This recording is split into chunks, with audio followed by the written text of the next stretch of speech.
జనరల్‌గా ప్రజాస్వామ్యంలో ఒక శాసనసభ్యుడైన తర్వాత జర జాగ్రత్తగా మాట్లాడితే వాళ్ళకి మంచిది. మనము ఆ రకంగా మాట్లాడితే ప్రజలు మెచ్చుకోరది. అది ఎవరు మాట్లాడినా గానీ వాళ్ళ విజ్ఞతకే గానీ, అది అట్లా మాట్లాడడం వాళ్ళకి నష్టమైతది. ఎవరు మాట్లాడితే వాళ్ళకి నష్టమైతది. దానివల్ల లాభం రాదు. ఎంత గ్రామీణ ప్రాంతాల్లో ఎంత మెత్తగుంటే అంత లాభం ఉంటది. గట్టిగా మాట్లాడి వాళ్ళని భయపెట్టిస్తే ఇయాల రేపు ఎవరు భయపడరు. కార్యకర్తలు గానీ, ప్రజలు గానీ భయపడరు. అది వాళ్ళ విద్యుత్ ఒక్కొక్కరు వాళ్ళ వ్యక్తిగతంగా బట్టి ఉంటుంది ఆ ప్రాంతాన్ని బట్టి వాళ్ళ అంటే ఇష్టం. నేరుగా చెప్తూనే ఉన్నారు. బీఆర్ఎస్ అభ్యర్థులను గెలిపిస్తే కూడా ఇందిరమ్మ ఇల్లు కావచ్చు, అటు అభివృద్ధి పనులకి ఎలాంటి కూడా చెక్ పవర్ పెట్టాలంటే ఎమ్మెల్యేనే పెట్టాలి, నా దగ్గరికే రావాలని చెప్పి పరోక్షంగా చెప్తున్నారు. దీన్ని ఎట్లా చూస్తారు? మరి అభివృద్ధి అవుతుందా? ఆ మాటలో ఏదో అంటారు కానీ అది సాధ్యపడదు. అది గ్రామంలో అందరికి చేయాల్సి వస్తుంది. కొందరు చేస్తే గ్రామంలో తిరుగుబాటు రాదా? ఏ ఆఫీసర్ రానియరు గ్రామంలో. అట్లా ఉండదులే. కొంతవరకు ఉంటుంది. జనరల్‌గా ఏ పార్టీలో అయినా కూడా ఏంటంటే జనరల్‌గా అరే ఆ కార్యకర్తలకు కొంత లబ్ధి పొందేటట్టు చేస్తుంటది. అది ఇగ మనం బహిరంగంగా చె లేదు అని అన్నా కూడా ఇంతనో కొంతనో కొన్ని బెనిఫిట్స్ వచ్చినప్పుడు చేయగలుగుతాం. జనరల్‌గా కళ్యాణ లక్ష్మి అందరికి వస్తది. పెన్షను అందరికి ఇచ్చినాం. గతంలో కొంతమందికే పెన్షన్ ఇచ్చేది. అర్హులైన అందరికి ఇచ్చినాం. అప్పుడు కాన్స్టిట్యున్సీకి 100, విలేజ్‌కు 50, 100, 200 మొత్తం కాన్స్టిట్యున్సీకి ఒక 2000 వస్తే అన్ని పంచుకోవాలి. ఆ టైప్‌లో ఉండేవి వెనకటి రోజుల్లో. మేము ఉన్నప్పుడు అందరికీ అన్ని పార్టీల వాళ్ళకు పెన్షన్లు ఇచ్చినాం. కళ్యాణ లక్ష్మి, రైతు బంధు కానీ పార్టీలకు అతీతంగా ఇవ్వడం జరిగింది. కొన్ని ఉంటాయి. కొన్ని దళిత బంధు కానీ అట్లా బీసీ బంధు కానీ ఎంత మనం పారదర్శకంగా ఇచ్చినా కూడా ఎంతో కొంత ఏ పార్టీ ఉన్నా ఆ పార్టీకి సంబంధించిన వాళ్ళకు కొంత లబ్ధి ఉంటుంది. సహజంగానే జరుగుతుంది. కానీ పూర్తిగా మా వాళ్ళకే ఇస్తాం లేదు అనేది ఉండదు. అట్లా జరగదు. అది ఖచ్చితంగా జరగని పని అది. అంటే ఒకవైపు తెలంగాణలో కూడా జరిగినటువంటి 2 విడతల ఎన్నికల్లో బీఆర్ఎస్ అభ్యర్థులపైన కూడా ట్రాక్టర్లపై తొక్కించినటువంటి పరిస్థితి కూడా సంఘటన తెలంగాణ రాష్ట్రంలో చూసాం ఇటీవల కాలంలో. అటు బీఆర్ఎస్ అభ్యర్థులు భయాందోళనకు గురి అవుతున్నటువంటి పరిస్థితి కూడా ఉంది. అంటే గెలిచిన తర్వాత అటు వెళ్ళాలా, ఇటు ఉండాలా, ఏంటి పరిస్థితి అనే సందిగ్ధంలో కూడా కనబడుతున్న పరిస్థితి. ఏం చెప్తారు? ఇవాళ రేపు అన్నీ ఆలోచన చేస్తారు. ఇప్పుడు ఫ్యూచర్ ఏందో ఆలోచన చేసుకుంటారు వాళ్ళు. కొందరు పోతే పోవచ్చు. కొందరు అక్కడ ఇక్కడ తక్కువ పర్సెంట్, ఎక్కువ శాతం ఎవరు పోరు. ఎందుకంటే గ్రామీణ ప్రాంతాలు ఎట్లుందండి ఇప్పుడు నెక్స్ట్ ఏ ప్రభుత్వం వస్తుందంటే వాళ్ళే చెప్తారు ఎవరికి వస్తారు మళ్ళీ నెక్స్ట్. ఈ ఎలక్షన్ సర్పంచ్ వేరు, ఎంపీటీసీ జెడ్పీటీసీ కొంచెం మారుతుంది. ఎమ్మెల్యే ఎలక్షన్ వచ్చేవరకు ఏమవుతుందంటే ఎవరు ఉండాలి ఈ రాష్ట్రాన్ని ఎవరు పరిపాలిస్తే మేము బాగుంటుంది వచ్చేసి ఆల్రెడీ డిసైడ్ అయ్యారు. ఖచ్చితంగా రేపు మళ్ళీ ఎవరికి ఓటు వేయాలని ఈరోజే డిసైడ్ అయిన వాళ్ళు కనుక వాళ్ళకు అరే నెక్స్ట్ వచ్చేది ఈ ప్రభుత్వం అయితే రాదు కనుక నెక్స్ట్ వచ్చే ప్రభుత్వం మళ్ళీ ఎక్కువ శాతం మళ్ళీ 2.5 ఏళ్ళు మళ్ళీ ఆ గవర్నమెంట్లో ఉండాల్సి వస్తుంది. సరే వీళ్ళు తిప్పలు పెడితే 1.5 ఇయర్ తిప్పలు పెట్టవచ్చు. ఎలక్షన్ ఇయర్ అయిన తర్వాత ఎలక్షన్ సంవత్సరం ఎవరు తిప్పలు పెట్టరు, ఎట్లా గడిచిపోతుంది. మళ్ళీ నెక్స్ట్ 2 ఏళ్ళు వాళ్ళే కదా ఉండేది అనేటువంటి డిసైడ్ అయి ఉంటారు.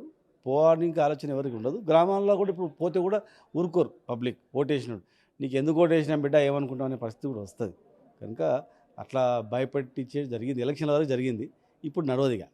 ఇప్పుడు గెలిచిన తర్వాత భయపెట్టించామంటే ఎవడు భయపడు.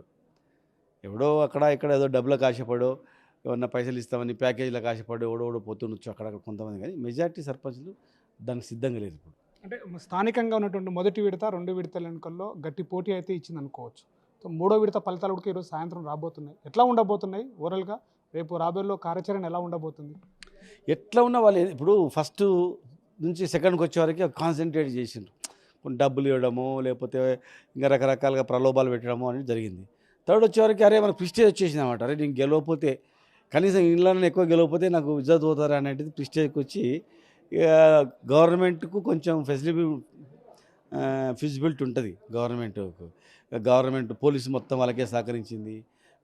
మిగతా ఆఫీషియల్స్ వాళ్ళకే సహకరిస్తారు.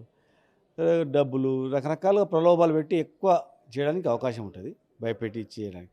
అయినా వచ్చినంత మాత్రాన కూడా మీరు లాస్ట్ చూడండి, ఇక్కడ ఏ కాన్స్టిట్యున్సీ చూడండి, లాస్ట్ 10 ఇయర్స్లో 2 సార్లు లోకల్ బాడీ ఎలక్షన్స్ అయితే వాళ్ళది సింగిల్ డిజిటే ఉండేది. ఇప్పుడు మా మహబూబ్నగర్ నియోజకవర్గం ఒక 2-3 సర్పంచులు కూడా గెలవదు ఎక్కడ కూడా 10 సంవత్సరాల్లో 2 సార్లు వస్తాయి.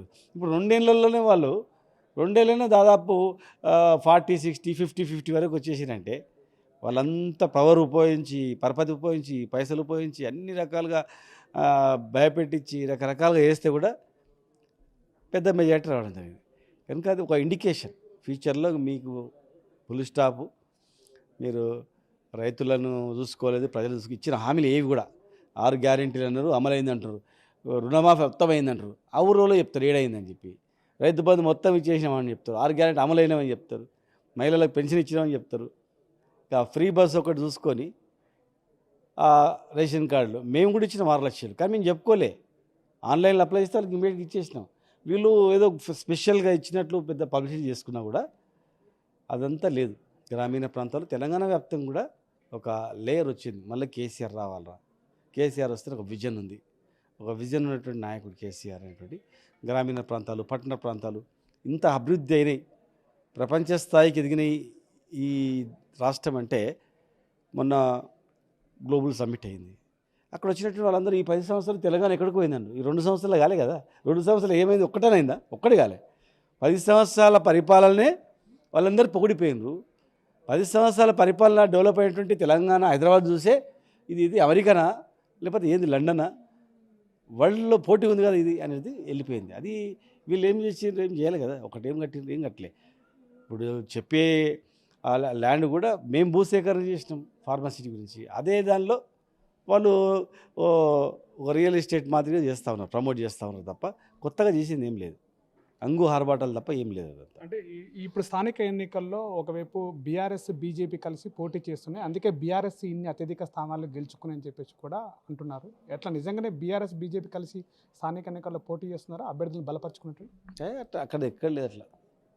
అట్లా పార్టీలో ఊర్లలో ఒక సర్పంచ్ నిలబడతాడు, అరే కాంగ్రెస్ వాళ్ళు ఓడగొట్టారు, అందరం కావాలి, అందరం ఏకం కావాలంటారు. ఎందుకు? కాంగ్రెస్ వాళ్ళు మళ్ళీ వీళ్ళు గెలిస్తే ఏం చేసిరా, మనకి ఏం చేయలేదు, గవర్నమెంట్లో ఉండి మనకి ఏం చేయలేదు అని అక్కడో ఇక్కడో కొంతమంది కూడా వేసిండొచ్చు తప్ప పార్టీ పరంగా అట్లా ఏం లేదు, కలిసేది ముచ్చట్నే లేదు అట్లా. అంటే మరోవైపు కూడా స్థానిక ఎమ్మెల్యేలు ఎవరైతే ఉన్నారో ఉమ్మడి జిల్లాలో కూడా ఎమ్మెల్యేల స్వగ్రామంలో బీఆర్ఎస్ అభ్యర్థులు గెలిచినటువంటి పరిస్థితి కూడా కనపడ్డది. అంటే అక్కడ గ్రామాల్లో పరిస్థితి నిజంగానే బీఆర్ఎస్ అభ్యర్థులు చూసి చేసినట్లంట లేకపోతే 100% గ్రామంలో ఎమ్మెల్యేకి వేసినాం అయిపోయింది. ఇప్పుడు ఊర్లు బాగుపడాలంటే మనం ఖచ్చితంగా కూడా బీఆర్ఎస్ గవర్నమెంట్కి వేస్తే ఎందుకు వేసిన ఆలోచన వస్తుంది గవర్నమెంట్లో. ఎందుకు టీఆర్ఎస్ వైపు మొగ్గు చూపుతారు ప్రజలు? అరే మనం ఏం లోపం చేసినాం అనేది గ్రహిస్తారు, లేకపోతే ఉన్న స్కీములు పోతామనేటువంటి ఆలోచన ఒకటి. తర్వాత బీజేపీ బీఆర్ఎస్ ఒకటి కాదు, ఇక్కడ ఈ రాష్ట్రంలో బీజేపీ కాంగ్రెస్ ఒకటి. అనేక సందర్భాలు చూడండి, ఇక్కడ ఈ జిల్లాలో కూడా బీజేపీ క్యాండిడేట్ ఎమ్మెల్యేగా నిలబడి నాకు వద్దు అని చెప్పి చేతులు ఎత్తేసి కాంగ్రెస్కి ఏమని చెప్పారు, బహిరంగ ఎవరని చెప్తారు. ఇక్కడ ఎవరు బీజేపీ వాళ్ళు, బీజేపీ కార్యకర్తలు అడగండి, కడుగట్టిన ఆర్ఎస్ఎస్ కార్యకర్తలు అడగండి, ఇక్కడ ఏం జరిగిందని చెప్తారు. అట్లా వాళ్ళు బహిరంగంగా పబ్లిక్లో బీఆర్ఎస్ ఓడగొట్టాలని చెప్పి బీజేపీ కాంగ్రెస్ ఒకటే తప్ప ఇలా కాంగ్రెస్ గవర్నమెంట్ని బీజేపీ వాళ్ళు ఏమైనా మాట్లాడుతున్నారా? స్వయంగా ప్రధానమంత్రి మోడీ గారే బీజేపీ ఎంపీలతోన మీరు వాయిస్ లేదు, ఏం లేదు, ఒక మాట మాట్లాడతలేదు, మీరు కలిసిపోయినారు, వాళ్ళతో మిలాఖత్ అయిపోయినారు.